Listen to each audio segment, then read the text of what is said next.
واجعل موتنا في بلد حبيبك صلى الله عليه وآله وسلم. اللهم مقلب القلوب ثبت قلبي على دينك، ثبت قلوبنا على دينك. اللهم مقلب القلوب ثبت قلبي على دينك. اللهم مقلب القلوب ثبت قلبي على دينك، ثبت قلبي على دينك، ثبت قلوبنا على دينك. اللهم مصرف القلوب صرف قلوبنا على طاعتك. فسهل يا إلهي كل صعب بحرمة سيد الأبرار سهل. اللهم ربنا يسر لنا أمورنا كلها في الدين والدنيا والآخرة. رب يسر ولا تعسر وتمم علينا بالخير، وبك نستعين بحرمة سيد المرسلين صلى الله عليه وآله وسلم. اللهم ربنا يسر لنا زيارة حرمك وحرم نبيك صلى الله عليه وآله وسلم مرة ثم مرة. اللهم شرفنا زيارة الرسول صلى الله عليه وآله وسلم مرة ثم مرة. اللهم ارزقنا حجا مبرورا وسعيا مشكورا في كل عام في كل سنة. اللهم ارزقنا عمرة مقبولة مرة ثم مرة. اللهم ارزقنا عمرة مقبولة في كل رمضان الكريم. يا واجد يا ماجد لا تزل عني نعمة أنعمتها علي. يا واجد يا ماجد لا تزل عنا نعمة أنعمتها علينا. اللهم ربنا هب لنا من أزواجنا وذرياتنا قرة أعين واجعلنا للمتقين إماما. يا رب بالمصطفى بلغ مقاصدنا واغفر لنا ما مضى يا واسع الكرم. اللهم ربنا اغفر لنا ولإخواننا الذين سبقونا بالإيمان، ولا تجعل في قلوبنا غلا للذين آمنوا ربنا إنك رؤوف رحيم. اللهم أرنا الحق حقا وارزقنا اتباعه، وأرنا الباطل باطلا وارزقنا اجتنابه. اللهم أرنا حقائق الأشياء كما هي. اے اللہ ہمیں ہمیشہ صحیح فیصلہ کرنے کی توفیق عطا فرما، غلط فیصلوں سے محفوظ فرما، گمراہیت سے بچا، ہمیشہ باطل سے دور رہنے کی توفیق عطا فرما، باطل کی اور تمام اشیاء کی پہچان عطا فرما۔ یا اللہ ہمیں حق کی پہچان عطا فرما، ہمیشہ حق کی پیروی کرنے کی توفیق عطا فرما۔ یا اللہ ہمیں دنیا اور آخرت میں کامیابی نصیب فرما۔ آمین ثم آمین بجاہ سید المرسلین صلی اللہ علیہ وآلہ وسلم۔ ان اللہ وملائکتہ یصلون علی النبی یا ایہا الذین آمنوا صلوا علیہ وسلموا تسلیما۔ اللهم صل على سيدنا ومولانا محمد بن عبد الله ما ضاق أمر إلا وفرجه الله، اللهم صل على سيدنا ومولانا محمد. اللهم صل عليه وآله وسلم واذهب حزن قلبي في الدنيا والآخرة. اللهم صل على سيدنا ومولانا محمد معدن الجود والكرم وآله وصحبه وبارك وسلم. اللهم صل على سيدنا ومولانا محمد عدد ما في علم الله صلاة دائمة بدوام ملك الله. اللهم صل على سيدنا ومولانا محمد صاحب الخلق العظيم وعلى آله وصحبه وسلم. بآواز بلند درود پاک پڑھیے.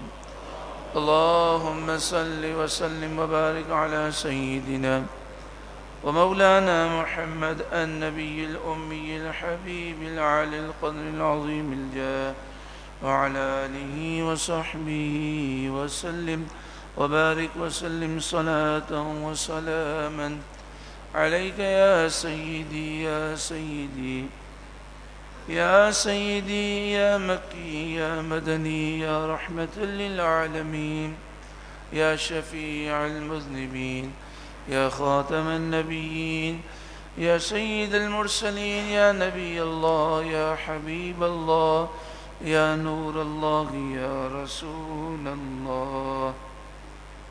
نويت سنة الاعتكاف لله تعالى. اللہ تعالی ہم سب کے گناہوں کو معاف فرمائے.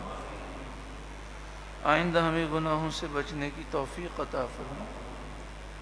رمضان المبارک ہم سے رخصت ہوئے. اللہ تعالی ہماری کوتاہیوں کو معاف فرمائے. آئندہ سال صحت تندرستی عافیت کے ساتھ ہمیں رمضان المبارک پھر نصیب فرمائے اور آئندہ سال ہمیں رمضان المبارک کی قدر نصیب فرمائے. اللہ ہمیں صحت تندرستی عافیت کے ساتھ درازی عمر بالخیر عطا فرمائے. جب تک زندہ رہیں دین کی خدمت کرتے رہیں اخلاص کے ساتھ. اللہ تعالیٰ لوگوں کی محتاجی سے محفوظ فرمائے. آمین ثم آمین. سورہ بقرہ کا 32واں رکوع ہے. سورہ بقرہ کا 32واں رکوع اور دوسرے پارے کا 16واں رکوع. اللہ تعالیٰ نے ارشاد فرمایا الم تر الی الذین خرجوا من دیارہم. کیا آپ نے نہ دیکھا ان لوگوں کو جو اپنے گھروں سے نکلے, اپنے شہر سے نکلے. وہم الوف, اور وہ ہزاروں تھے, یعنی ان کی تعداد ہزاروں میں تھی. مفسرین نے لکھا کہ ان کی تعداد تقریباً 70,000 تھی. یہ اپنا شہر اپنے گھر چھوڑ کر جنگل کی طرف بھاگے تھے اور شہر سے دور انہوں نے جنگل میں رہنے کا ارادہ کیا. حذر الموت, موت کے خوف سے, یعنی شہر سے یہ بھاگے تھے موت کے خوف سے.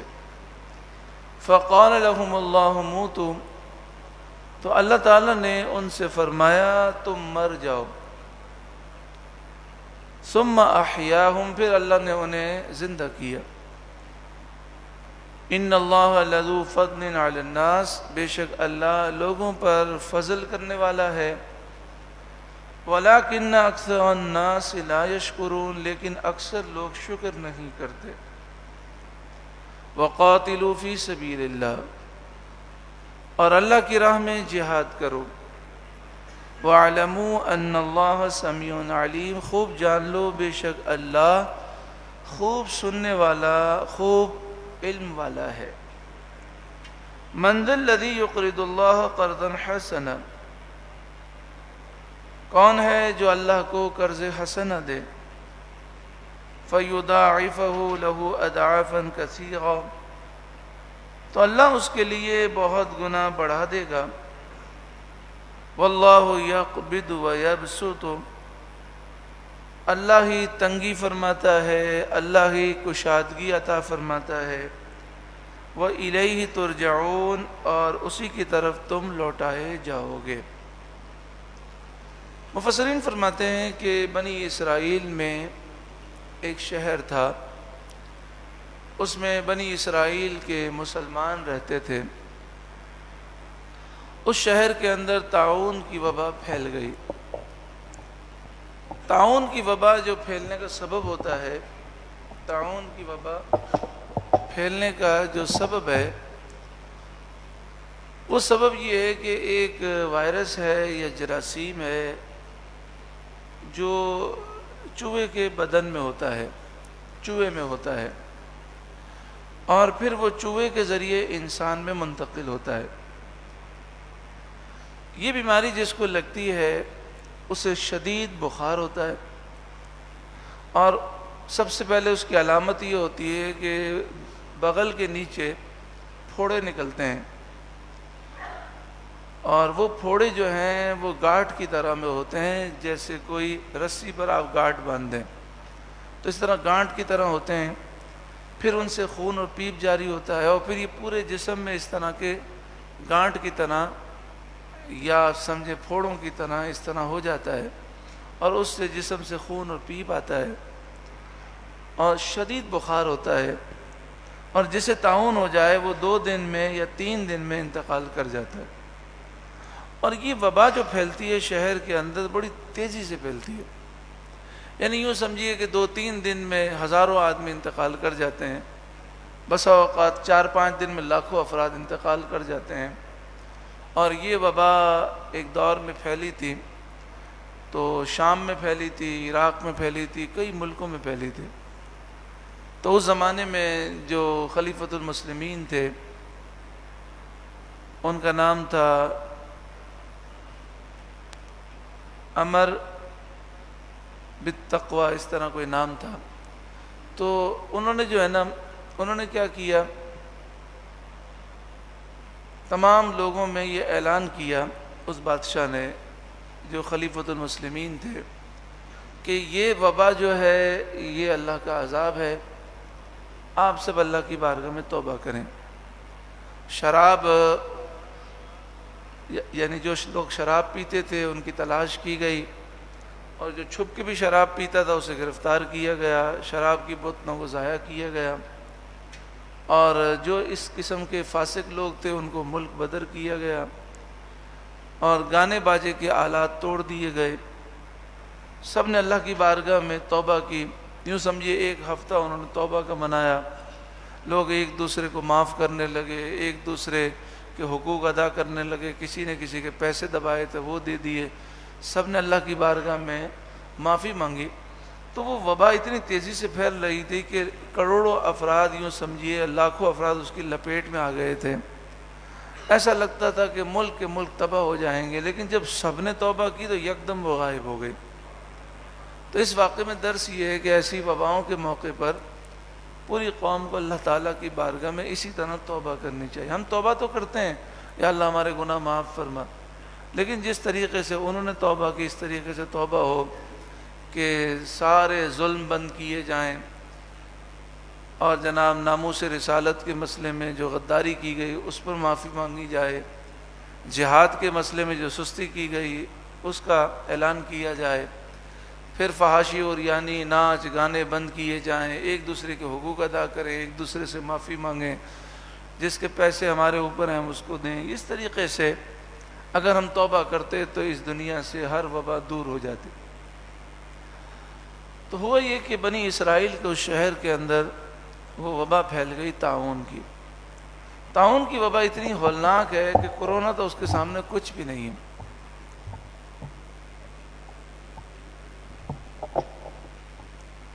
طاعون کی وبا تو اتنی ہولناک ہے کہ کورونا تو اس کے معاملے کچھ بھی نہیں ہے۔ یعنی میں نے عرض کیا نا کہ 5 دن میں، 3 دن میں، 1 دن میں لاکھوں افراد طاعون کی وبا میں مر جاتے تھے۔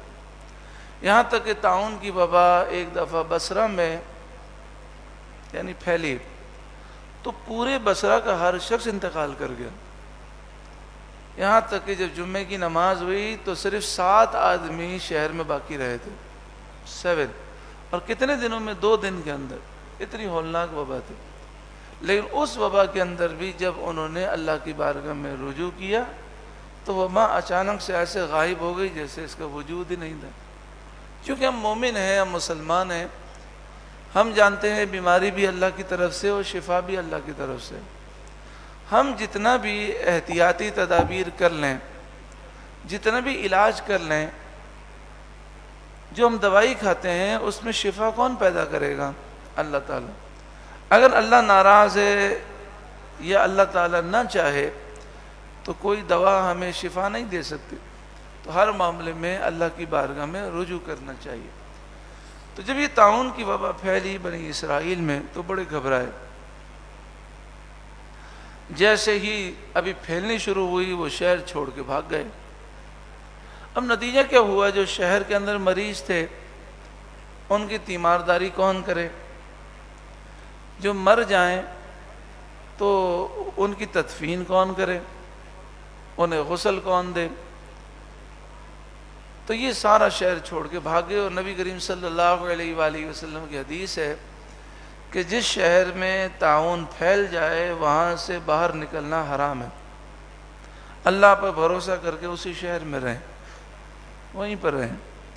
اور آپ نے فرمایا کہ اگر مومن صبر کرے گا، طاعون پچھلی امت کے لیے عذاب تھا، لیکن اگر میرا امتی طاعون میں انتقال کر جائے تو اللہ تعالیٰ اسے شہادت کا رتبہ عطا فرمائے گا۔ تو وہ شہر چھوڑ کر بھاگے، ہزاروں کی تعداد میں تھے، موت کے خوف سے۔ جب یہ جنگل میں سارے مقیم ہو گئے اور انہیں اطمینان ہو گیا کہ اب ہمیں کچھ بھی نہیں ہوگا، بڑے خوش ہوئے کہ ہم موت سے بچ گئے، تو اللہ تعالیٰ نے ایک فرشتہ مقرر کیا، ایک فرشتہ بھیجا۔ اس فرشتے نے کہا مر جاؤ، موتو۔ اس کی آواز میں ایسی ہیبت تھی کہ سب مر گئے۔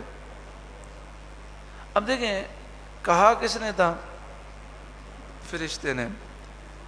لیکن قرآن فرماتا ہے فقال لهم اللہ موتو، پس ان سے اللہ نے کہا مر جاؤ۔ تو سوال یہ ہے کہ یہ موتو کی آواز جو آئی تھی وہ تو فرشتے نے کہا تھا، لیکن قرآن فرماتا ہے اللہ نے فرمایا۔ تو مسئلہ یہ ہے کہ فرشتے، نبی اور ولی جو کام کرتے ہیں اللہ کے حکم سے کرتے ہیں، ان کا کرنا اللہ کا کرنا ہے۔ زور سے بولیں۔ تو یہ جب مدد کرتے ہیں تو یہ بھی مدد اللہ ہی کی طرف سے ہے۔ حقیقی مددگار اللہ تعالیٰ ہے، لیکن جب فرشتے مدد کرتے ہیں، انبیاء مدد کرتے ہیں، اولیاء مدد کرتے ہیں، تو چونکہ اللہ کے اذن سے کرتے ہیں تو وہ مددگار اللہ ہی ہے۔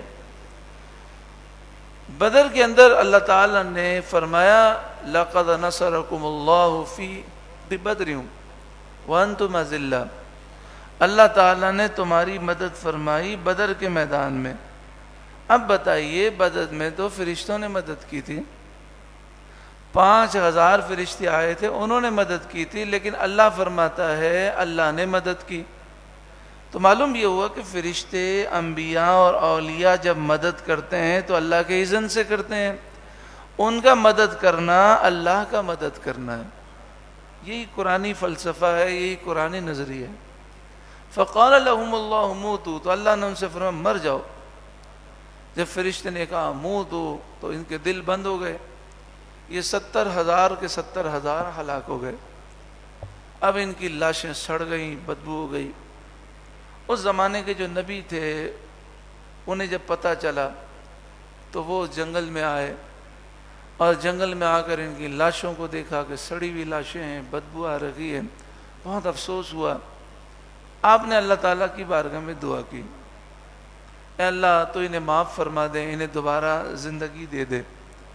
تو اللہ تعالیٰ نے ان کی دعا قبول فرمائی، ثم احیاہم، پھر اللہ نے انہیں دوبارہ زندہ فرما دیا۔ اب میرا سوال ہے، یہ بتائیے اللہ تعالیٰ تو زندہ کرنے پر قادر تھا، لیکن اللہ نے زندہ کب فرمایا؟ نبی کی دعا کے بعد۔ تو نبی کی دعا جو ہے امتیوں کے لیے وسیلہ ہے. اسی لیے جب امتی نبی کریم صلی اللہ علیہ وآلہ وسلم کی بارگاہ میں رجوع کرتا ہے اور ہمارے آقا و مولا صلی اللہ علیہ وسلم کرم فرماتے ہیں، اس کے لیے دعا کرتے ہیں، تو ناممکن بھی ممکن ہو جاتا ہے، پھر کرم ہو جاتا ہے. تو اللہ تعالیٰ تو قادر ہے، اللہ تعالیٰ چاہتا تو پہلے زندہ فرما دیتا. اللہ تو جانتا تھا کہ ان کو میں زندہ کروں گا، لیکن زندہ کب فرمایا؟ نبی کی دعا سے. حضرت یعقوب علیہ السلام کی آنکھیں چلی گئیں، آنکھیں اللہ نے دیں، لیکن کب دیں؟ جب یوسف علیہ السلام کا قمیص مبارک حضرت یعقوب کی آنکھوں سے ٹچ ہوا. اس سے پہلے بھی دینے پر قادر تھا، لیکن دی کب؟ جب یعقوب علیہ السلام کی آنکھوں پر یوسف علیہ السلام کا قمیص مبارک لگایا گیا. قرآن فرماتا ہے جیسے ہی قمیص لگایا گیا فوراً ان کی آنکھیں واپس آ گئیں. تو اللہ والوں کی یہ شانیں کیوں ہیں کہ ان کی دعا کے بعد کام ہوتے ہیں، ان کے تبرکات کے بعد شفا ملتی ہے، ان کے وسیلے سے مدد کی جاتی ہے. اس لیے کہ اللہ یہ دکھاتا ہے کہ جو اللہ کا ہو گیا اللہ اس کا ہو گیا. اللہ یہ دکھاتا ہے کہ یہ میرے پیارے ہیں، دیکھو میں نے ان کی کتنی شانیں عطا فرمائی. اب دیکھیں قیامت کے میدان میں نبی کریم صلی اللہ علیہ وآلہ وسلم کی بارگاہ میں لوگ شفاعت کے حصول کے لیے جائیں گے، لیکن سب سے پہلے کوئی بھی حضور کی بارگاہ میں نہیں جا سکے گا. سب سے پہلے آدم علیہ السلام کی بارگاہ میں، بھی سارے نبیوں 1,24,000 کم و بیش انبیاء کے پاس، ہر کوئی کہے گا اذهبوا الی غیری، کسی اور کے پاس جاؤ. پھر آخر میں حضرت عیسیٰ علیہ السلام کے پاس جائیں گے، وہ بتائیں گے کہ آج حضور کے علاوہ کوئی شفاعت نہیں کر سکتا. تو اب بتائیے وہ اگر پہلے ہی چلے جاتے تو؟ اللہ تعالیٰ چاہتا ہے کہ میدان محشر میں میری محبوب کی شان سب کو معلوم ہو. اگر پہلے جاتے اور حضور شفاعت کر دیتے تو شاید کسی کے خیال میں آتا یہ کام تو کوئی اور بھی کر سکتا تھا. اللہ نے دکھایا یہ کام میرے محبوب کے علاوہ کوئی اور کر ہی نہیں سکتا. اچھا پھر جنت میں جس کو بھی جو بھی جائے گا اللہ بھیجے گا، اللہ داخل کرے گا جنت میں، اللہ معاف کرے گا. لیکن معاف کب کرے گا؟ جب محبوب شفاعت کریں گے. یعنی معلوم یہ ہوا کہ اللہ اپنے نیک بندوں کی شان دکھاتا ہے. اب آپ بتائیے، ایک حافظ قرآن ہے، حافظ بعمل. اب حافظ بعمل ہے جس نے قرآن پڑھا، عمل کیا اس پر، وہ اپنے خاندان کے 10 افراد کو جنت میں لے جائے گا. اللہ چاہتا تو ویسے ہی وہ جنت میں چلے جاتے، لیکن وہ حافظ قرآن کی شفاعت پر، یعنی پہلے تو حضور شفاعت فرمائیں گے، پھر شفاعت کا دروازہ کھلے گا، پھر حافظ، علماء ربانیین، شہید اور نیک لوگ شفاعت کریں گے. تو یہ نیک لوگوں کی شفاعتیں میدان محشر میں کیوں ہیں؟ اللہ تعالیٰ ان کی شان دکھائے گا. تو دنیا کے اندر بھی جب اللہ والوں کے وسیلے سے کام ہوتے ہیں، آج دیکھیں نا کتنے لوگ ایسے ہیں کہ جو ہندو تھے لیکن انہوں نے دیکھا مندروں میں جا جا کر ہمارے کام نہیں ہوئے، بتوں کے آگے پوجا کرنے سے بھی کام نہیں ہوئے، تو خواجہ غریب نواز کے دربار میں آنے لگے. خواجہ غریب نواز کے دربار میں فوراً کام ہو گئے. جب انہیں پتہ چلا خواجہ غریب نواز یہ وہ ہیں جو یہ اعلان کرتے تھے کہ لا الہ الا اللہ، اللہ کے سوا کوئی خدا الہ معبود نہیں، اور آپ فرماتے تھے کہ اللہ کے نیک بندے جو کام کرتے ہیں وہ اللہ کے اذن سے کرتے ہیں. اللہم صلی علی سیدنا اللہم صلی علی سیدنا مولانا محمد وعلی آل سیدنا مولانا محمد مبارک وسلم. عیسیٰ علیہ السلام کے پاس بھی لوگ آتے تھے نا، جب ان کو شفا ملتی تھی، جب مردے زندہ ہوتے تھے، جب بیماروں کو شفا، اندھوں کو آنکھیں ملتی تھیں، تو عیسیٰ علیہ السلام کیا فرماتے تھے؟ کرنے والا اللہ ہے، میں اللہ کے اذن سے کر رہا ہوں. لا الہ الا اللہ، اللہ کے سوا کوئی معبود نہیں، تو لوگ ایمان لے آتے. تو آج ہم کیا تبلیغ کریں گے؟ خواجہ غریب نواز نے زندگی میں 90 لاکھ کافروں کو مسلمان کیا، آج بھی مسلمان کر رہے ہیں۔ ان کی کرامتیں دیکھ کر کتنے ہزاروں کی تعداد میں ہندو مسلمان ہو گئے۔ تو عرض یہ ہے کہ نبی کریم صلی اللہ علیہ وآلہ وسلم اور اللہ کے جو نیک بندے ہیں، اللہ نے ان کی شانیں دکھائیں۔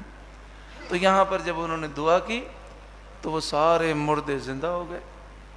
اب ان کی تعداد تھی 70,000۔ تو عام زندوں میں اور ان کی زندگی میں فرق تھا۔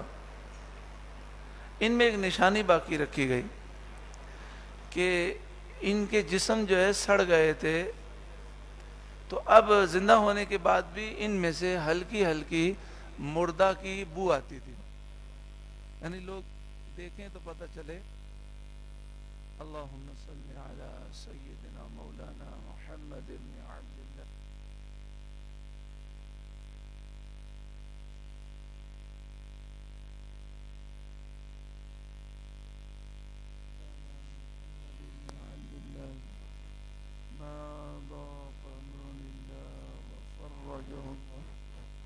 درود پاک پڑھیے، اللہم صلی علی سیدنا ومولانا محمد بن عبد اللہ، استغفر اللہ، اللہم صلی علی سیدنا ومولانا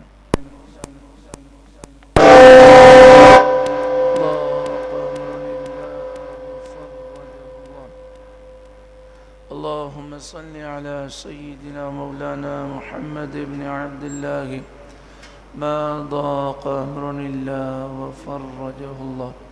تو میں عرض کر رہا تھا کہ یہ 70,000 مردے دوبارہ زندہ ہوئے، لیکن فرق یہ رکھا گیا کہ ان کی اولاد میں بھی اور ان کی نسلوں میں بھی یہ بات رکھی گئی کہ ان کے جسم سے ایسی بو آتی جیسے کسی میت کے جسم سے بو آتی ہے۔ اس واقعے کا جو خلاصہ ہے اور جو حکمت ہے وہ یہ ہے کہ اے لوگوں، تو موت سے بھاگ نہیں سکتے، اگر نصیب میں موت لکھی ہے تو ضرور آئے گی، لہٰذا جہاد سے پیچھے نہ ہٹو، کلمہ حق بیان کرو، حق بات کہو، اللہ تعالیٰ تمہاری مدد فرمائے گا۔ اگر موت لکھی ہوگی آ جائے گی تو شہادت نصیب ہوگی، اور موت نہیں لکھی ہوگی تو غازی بن جاؤ گے۔ اللہ تعالیٰ ہمیں بھی ایسی پیاری زندگی گزارنے کی توفیق عطا فرمائے۔ آخر میں یہ عرض کروں گا کہ پاکستان کی تاریخ میں پہلی دفعہ ایسا ہوا ہے کہ جس انداز میں چاند کا اعلان کیا گیا اور لوگ جس انداز میں پریشان ہوئے، یہ ہماری نااہل حکومت کے کارنامے ہیں۔